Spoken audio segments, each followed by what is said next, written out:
आज 10 लक्षण पर्व का, 10 लक्षण धर्म का तीसरा दिन है और तीसरा धर्म है आर्जव धर्म। आपको पता है कि कसाई 4 प्रकार की होती है, क्रोध, मान, माया, लोभ। क्रोध की कसाई को खत्म करने के लिए हमने पहले दिन बताया क्षमा, और मान की करने के कसाई को खत्म करने के लिए मार्दव। आज हम माया के बारे में बताएंगे। माया कसाई को खत्म करने के लिए आर्जव धर्म को अपनाना पड़ेगा। आपने कभी भी देखा है कि सांप कितना टेढ़ा मेढ़ा चले, जब अपने बिल में घुसता है तो सीधा ही घुसता है। तो इसलिए आपको भी अपने आत्मगृह में जाने के लिए सीधा और सरल होना पड़ेगा।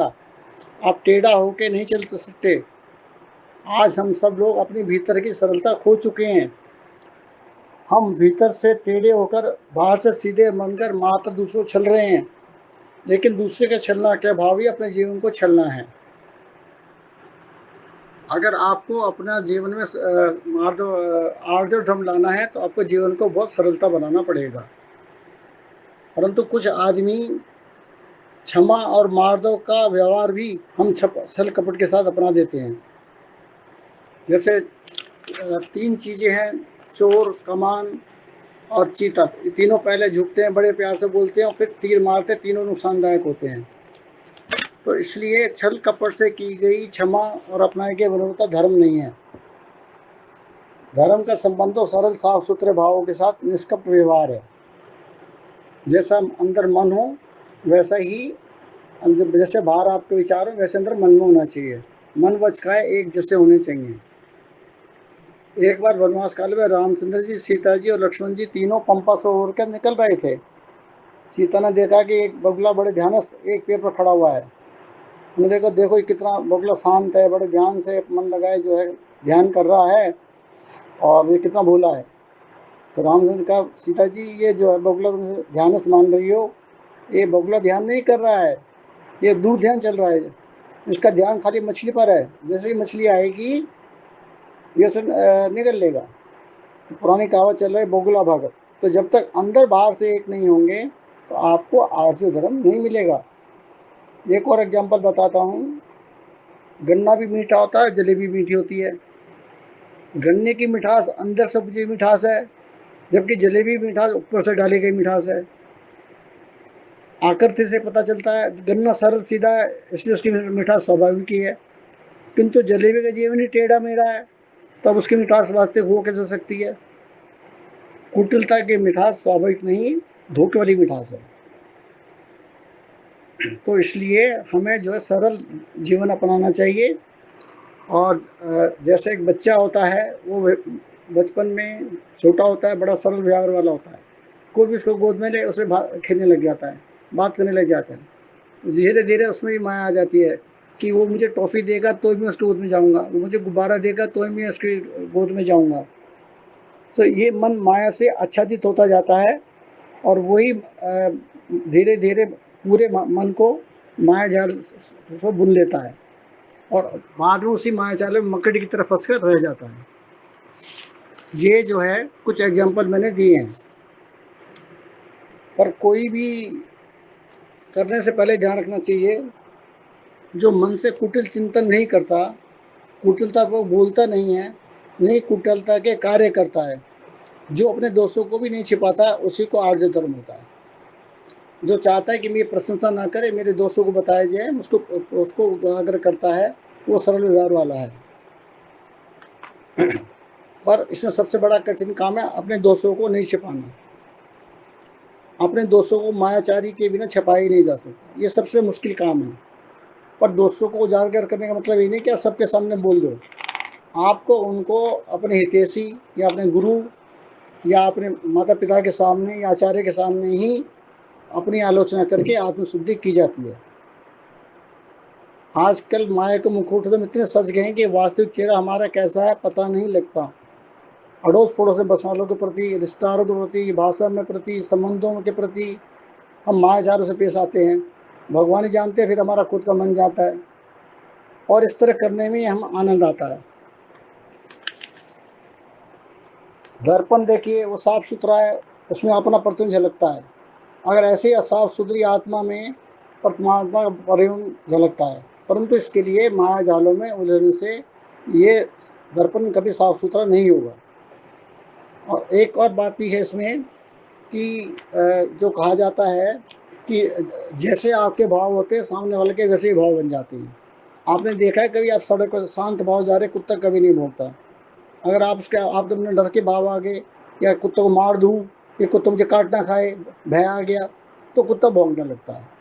तो जैसे अंदर के आपके मन के भाव आएंगे वैसा ही दूसरा व्यवहार करता है। ये भी ध्यान रखें, आपने कई बार प्रैक्टिकल देखा होगा कि ऐसा चीज होता है। तो अपने व्यवहार को, अपने भावों को आप सही रखो, तो इसमें जो है वो होता है। और जैसा व्यवहार आप औरों से चाहते हैं वैसा उनके साथ करो। एक और थोड़ा सा किस्सा बताता हूँ। एक बार और एक किसान ने अपना खेत बेचा, उसमें कुआं भी था, और किसी को बेच दिया कुआं। थोड़े दिन बाद जिसने बेचा था, उस किसान के मन में लालच आ गया। उसने वहाँ जाके वीडियो इकट्ठी करी, भाई मैंने तुझे तो कुआं और ज़मीन बेची थी, पानी कोई ना बेचा है, मुझे इस पानी का किराया दो, और ये पानी तुम जब से इस्तेमाल कर रहे हो। सारा गाँव में इकट्ठा हो गया, क्या करें क्या नहीं करें। फिर जो सरल व्यवहार वाला था उसके मन में ख्याल आया, उसने कहा भाई ठीक है, तूने मुझे जो है कुआं और खेत दिया है, पर इतने दिनों से तूने मैं पानी मेरे कुएं में रख रखा, इसका किराया दो, नहीं तो इसको अभी निकालो, सारा खाली करो, पर निकालते हुए एक बूंदी मेरे खेत में नहीं डालनी चाहिए। उन्होंने फौरन उसके पाँव में माफी मांगी, क्योंकि उसका व्यवहार कुटिल था, उसमें सरलता नहीं थी। तो कुटिलता से आप जो है ना एक बार जीत सकते हैं, एक बार आप दूसरे उल्लू बना सकते हैं, बार बार नहीं बना सकते। आप देखो दुकान में जाइए, साड़ी वाली लाइटें जला के खूब अच्छी साड़ी दिखा देंगे, वो औरतों पर साड़ी दिखाते रहते हैं, पर उनकी नज़र साड़ियों कम औरतों की नज़रों पर ज़्यादा होती है। वो देखते हैं इनकी नज़र किस साड़ी पर टिक रही है, उसको देख, बहन जी ये साड़ी आपको बहुत अच्छी लगेगी, ये आपको फबेगी, इससे आप बहुत खूबसूरत नजर आओगी। कहना ठीक है, सेल्समैनशिप है, करना चाहिए। परंतु आप उसको अगर 500 रुपये की साड़ी को 1000 रुपये में बेचोगे, तो ये कुटिलता है, इससे आपकी बदनामी होगी। आप एक बार ठग सकते हैं, बार बार नहीं ठग सकते। ठगने से अपने को कराना ज़्यादा अच्छा है, पर हमें ठगना नहीं है। अगर आप ईमानदारी से बिजनेस करेंगे, आपका धन बढ़ेगा, नाम की वृद्धि होगी, आपके नाम से ही बिजनेस चलेगा। जो इतनी सारी दुकानें चली आ रही हैं, वो अपनी क्वालिटी, अपनी ईमानदारी की वजह से ही जो 100 साल से चली आ रही हैं। तो ये भी ध्यान रखने वाली बात है कि हमारे सारे व्यवहार में बहुत अच्छी बात है।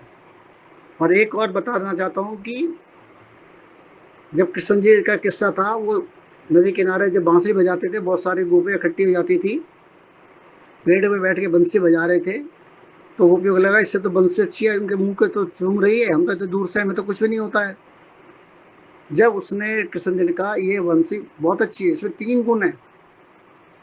एक तो ये बिना बोले बोलती नहीं, और जब बोलती है तो मीठी बोलती है, और तीसरी बात यह है कि इसके अंदर कोई ग्रंथि नहीं, कोई गांठ नहीं है, बिल्कुल सरल है। तो हमारा व्यवहार भी अगर ऐसे सरल रहेगा, तो हम आर्य धर्म की प्राप्ति कर सकते हैं। बाकी तो एग्जाम्पल बहुत हैं, और वो देने लगेंगे तो बहुत ही हो जाएगी। हमें जो है मेन रखना है कि अगर जब मंदिर में जाते हैं तो हमारा व्यवहार बड़ा सरल होता है, क्योंकि भगवान जो सामने बैठे हैं वो सरल है, कुटिल नहीं है। आप वहाँ कुटिलता नहीं कर सकते। पर जैसे आप घर से बाहर निकलते, दुकान पर आते हैं, तो आपका व्यवहार बदल जाता है, क्योंकि दुकान में वहाँ से चारों तरफ आपके कुटिल लोग हैं, कुटिलता से भरे हुए हैं, तो आपका व्यवहार कुटिल हो जाता है। तो पर मंदिर में आपका विचार कुटिल नहीं हो पाता, क्योंकि जो सामने बैठा है वो सरल है, उसमें कोई दोष नहीं है।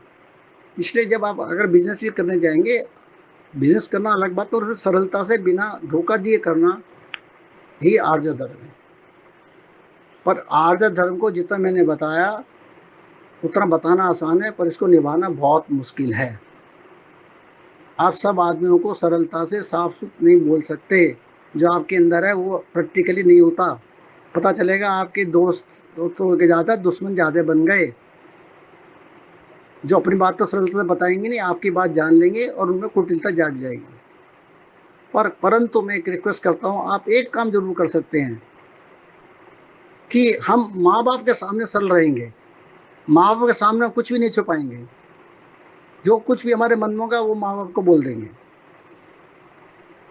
माँ बाप कभी आपसे नाराज नहीं होंगे, कभी से आपसे कुटिल व्यवहार नहीं करें, हमेशा आपको माफ़ कर देंगे। आप पहले इससे शुरुआत कीजिए, फिर धीरे धीरे कोशिश कीजिए कि सब कम ज़्यादा से ज़्यादा सरल व्यवहार हो। मेरे इसके अंदर किसी को कोई चीज़ बुरी लगी हो उसके लिए मैं क्षमा प्रार्थी हूँ। इसमें कोई मेरा सही करेक्शन करना चाहता है उसका स्वागत है, मैं चाहता हूँ मुझे करेक्ट करें। मैं तो अपने खाली अनुभव आपको शेयर कर रहा हूँ, अपने उसको, आपको जो उसमें बुरा लगे उसको आप करेक्ट कीजिए, मुझे अच्छा लगेगा। और आखिर में बस ये है कि